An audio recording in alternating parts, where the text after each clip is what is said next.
ഇത് മുൻപ് എപ്പോഴോ ഈ പ്ലോട്ട് വെറുതെ കിടന്ന സമയത്ത് ഈ പോസ്റ്റ് ചെയ്ത സമയത്ത് അതിൽ നിന്നൊരു സ്റ്റേ വെയർ ഇതിലേക്ക് ഇട്ടതാണ്. ഇപ്പോൾ നമ്മൾ വീട് വെക്കാൻ പോകുമ്പോൾ ആ സ്റ്റെയർ വെയർ മാറ്റാതെ നമുക്ക് ആ വീട് പണി കംപ്ലീറ്റ് ചെയ്യാനായിട്ട് പറ്റത്തില്ല. അതും ഒരു കോർണറായിട്ട് വരുന്നൊരു വഴി ആയതുകൊണ്ട് ആ വഴിയിലെങ്ങും ആ സ്റ്റേ വെയർ ഇടാനായിട്ട് പറ്റില്ല. അപ്പോൾ അത് തീർച്ചയായിട്ടും ആ പ്ലോട്ടിൽ തന്നെ ആയിരിക്കും അവർ ഇടുന്നതെന്നാണ് പറഞ്ഞത്. അപ്പോൾ നമുക്കൊരു 10,000 രൂപ അതിന് എക്സ്പെൻസ് വരുമെന്ന് പറയുന്നു. നമസ്കാരം, പുതിയൊരു വീഡിയോയിലേക്ക് സ്വാഗതം.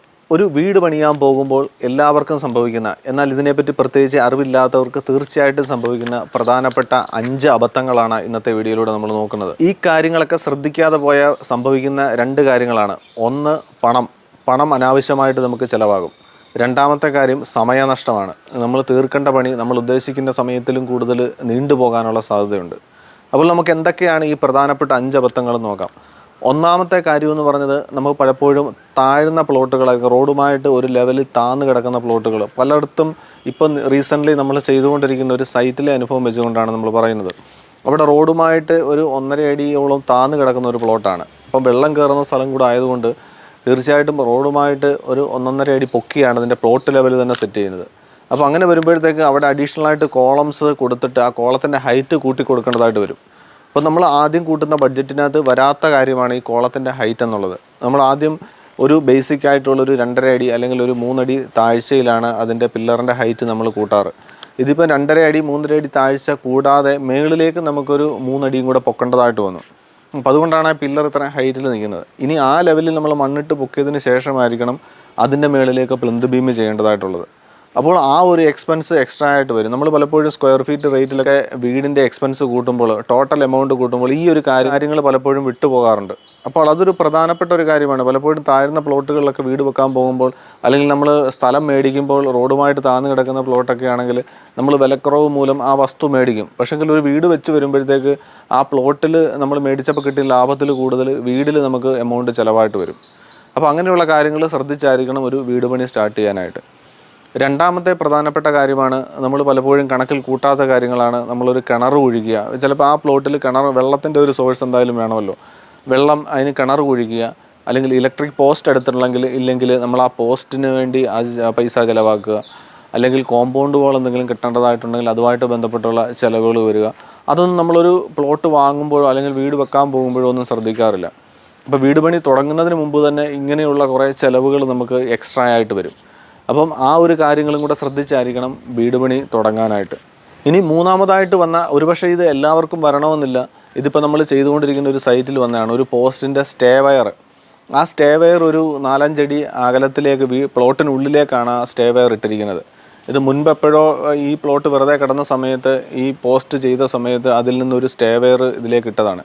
ഇപ്പോൾ നമ്മൾ വീട് വെക്കാൻ പോകുമ്പോൾ ആ സ്റ്റെയർ വെയർ മാറ്റാതെ നമുക്ക് ആ വീട് പണി കംപ്ലീറ്റ് ചെയ്യാനായിട്ട് പറ്റത്തില്ല.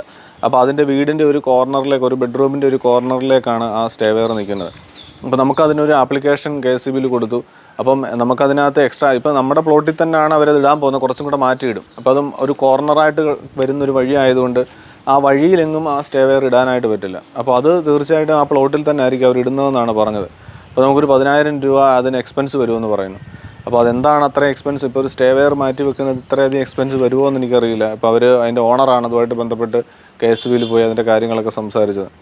അപ്പോൾ ആ ഒരു എക്സ്പെൻസ് ഇതിപ്പം നമ്മുടെ കണക്കിൽ വരാത്തതായിട്ടുള്ള കുറേ കാര്യങ്ങളാണ്. ഇതിപ്പം അവർക്കും ഒരുപോലെ ഇത് വരണമെന്നില്ല. എങ്കിലും ഇത് അല്ലെങ്കിൽ വേറൊരു തരത്തിൽ എന്തെങ്കിലും തരത്തിലുള്ള എക്സ്പെൻസുകൾ വരാം. ഇനി ഒരു മരം നിൽക്കുന്നു, അല്ലെങ്കിൽ മറ്റുള്ള പ്ലോട്ടിൽ നിന്നൊരു മരം ഇങ്ങോട്ട് ചാഞ്ഞ് നിൽക്കുന്നു, അല്ലെങ്കിൽ താന്ന സ്ഥലങ്ങളാണെങ്കിൽ പാടമോ അല്ലെങ്കിൽ പുഴയോ ഒക്കെ ചേർന്ന് വരുന്ന സ്ഥലങ്ങളൊക്കെ ആണെങ്കിൽ അവിടെയൊക്കെ നമ്മൾ ബൗണ്ടറി വോൾ താഴെ നിന്ന് കെട്ടിയെടുക്കേണ്ടതായിട്ട് വരും. അപ്പോൾ അങ്ങനെയുള്ള ചിലവുകളൊക്കെ വരാറുണ്ട്. ഇതൊന്നും നമ്മൾ പ്രതീക്ഷിക്കാതെ വരുന്ന ചിലവുകളാണ്. അപ്പോൾ ഇതുപോലെയുള്ള കാര്യങ്ങൾ നമ്മളൊരു പ്ലോട്ട് വാങ്ങാൻ പോകുമ്പോഴോ ഒരു വീട് വെക്കാൻ പോകുമ്പോഴോ ഈ കാര്യങ്ങളൊക്കെ ഒന്ന് ശ്രദ്ധിച്ചിട്ടായിരിക്കണം നമ്മൾ വീട് പണി തുടങ്ങാനായിട്ട്. ഇനി നാലാമതായിട്ട് വരുന്ന ഒരു പ്രധാനപ്പെട്ട ഒരു കാര്യമാണ് വീടിൻ്റെ ഭംഗി കൂട്ടാനായിട്ട് വരുന്ന അനാവശ്യമായിട്ടുള്ള കുറേ ചിലവുകൾ. നമ്മൾ ആദ്യം ഒരു എലിവേഷൻ ചെയ്യും, അല്ലെങ്കിൽ ഒരു വീടിൻ്റെ ഒരു ഭംഗി, പ്രത്യേകിച്ച് അതിനകത്ത് വലിയ ധാരണയൊന്നും പലപ്പോഴും പലർക്കും ഉണ്ടാവില്ല. ആ വീട് എത്ര സ്ക്വയർ ഫീറ്റ് ആണ്, അതിനകത്ത് എത്ര ബെഡ്റൂം ഉണ്ട്, അല്ലെങ്കിൽ എത്ര ടോയ്ലറ്റ് ഉണ്ട്, ഇനി കിച്ചൻ്റെ സ്ഥാനം എവിടെയാണ്, അതിൻ്റെ ഡോർസും വിൻഡോസും ഒക്കെ എവിടെയാണ്, അങ്ങനെയൊക്കെയുള്ള കോമൺ ആയിട്ടുള്ള അകത്തുള്ള കാര്യങ്ങളൊക്കെ കൂടുതലായിട്ട് ശ്രദ്ധിക്കും.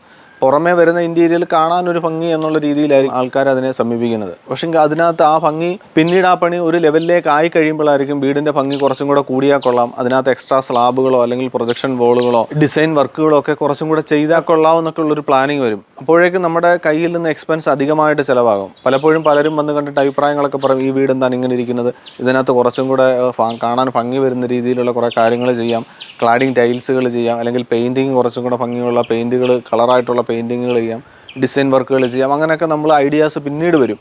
നമ്മൾ ആ പണി ഒരുപക്ഷെ തേപ്പിൻ്റെ സമയത്ത് പ്ലാസ്റ്ററിങ് നടന്നുകൊണ്ടിരിക്കുമ്പോഴൊക്കെ ആയിരിക്കും അങ്ങനെയുള്ള കാര്യങ്ങൾ വരുന്നത്. ഇനി ഒരുപക്ഷെ പ്ലാസ്റ്ററിങ് കഴിഞ്ഞ് പെയിൻറ്റിങ്ങിൻ്റെ സമയത്ത് പോലും ഐഡിയാസ് മാറ്റി പൊളിച്ച് ഭംഗി കൂട്ടാനായിട്ട് എക്സ്ട്രാ വർക്കുകളൊക്കെ ചെയ്യുന്നവരുണ്ട്. അപ്പോൾ അങ്ങനെയുള്ള കാര്യങ്ങളൊന്നും നമ്മൾ ആദ്യത്തെ ബഡ്ജറ്റിനകത്ത് കണക്ക് കൂട്ടുന്നുണ്ടാവില്ല, അല്ലെങ്കിൽ ആദ്യത്തെ സ്ക്വയർ ഫീറ്റ് റേറ്റിനകത്ത് അതൊന്നും കൂട്ടുന്നുണ്ടാവില്ല. പിന്നീടായിരിക്കും ഇങ്ങനെയുള്ള കാര്യങ്ങൾ വരുന്നത്. അപ്പോൾ അതും തീർച്ചയായിട്ടും ശ്രദ്ധിക്കേണ്ടതായിട്ടുള്ള കാര്യമാണ്. നമ്മൾ ഈ വരുന്ന എക്സ്ട്രാ എക്സ്പെൻസ് എങ്ങനെയൊക്കെ വരുന്നുണ്ട്, ഏതൊക്കെ രീതിയിൽ വരുന്നുണ്ടെന്നുള്ളത് ആദ്യത്തെ ബഡ്ജറ്റിൽ തന്നെ ഒരു പ്ലാനിങ്ങോടുകൂടി കണക്ക് കൂട്ടിയായിരിക്കണം നമ്മൾ വീട് പണി തുടങ്ങാനായിട്ട്. ഇനി അഞ്ചാമതായിട്ടും അവസാനമായിട്ടും വരുന്നൊരു കാര്യമാണ് നമ്മൾ അതിൻ്റെ ഒരു കംപ്ലീഷൻ സമയത്ത് വരുന്ന, പ്രത്യേകിച്ച് ബിൽഡിംഗ് പെർമിറ്റ് എടുത്തിട്ടായിരിക്കും നമ്മൾ വീട് പണി തുടങ്ങുന്നത്.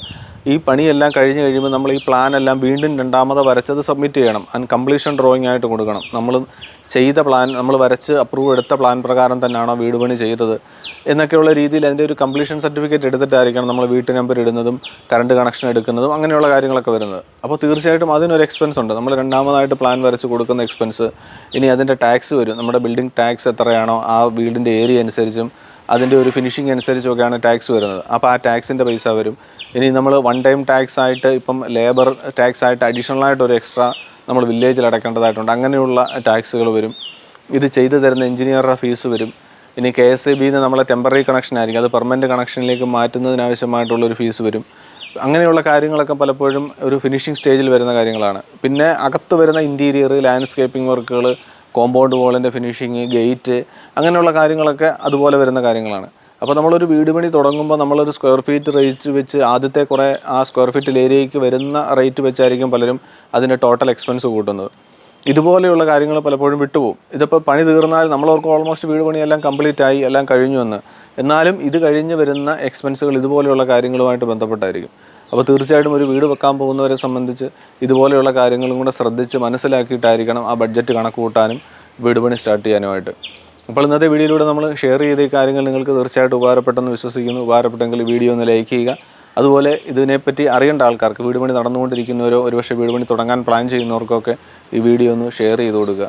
നമ്മുടെ ഈ ചാനൽ നിങ്ങൾ ആദ്യമായിട്ടാണ് കാണുന്നതെങ്കിൽ ഒന്ന് സബ്സ്ക്രൈബ് ചെയ്ത് സപ്പോർട്ട് ചെയ്യുക. അപ്പോൾ പുതിയൊരു വീഡിയോയിൽ പുതിയൊരു വിഷയമായിട്ട് വീണ്ടും കാണാം. എല്ലാവർക്കും നന്ദി. Thanks for watching.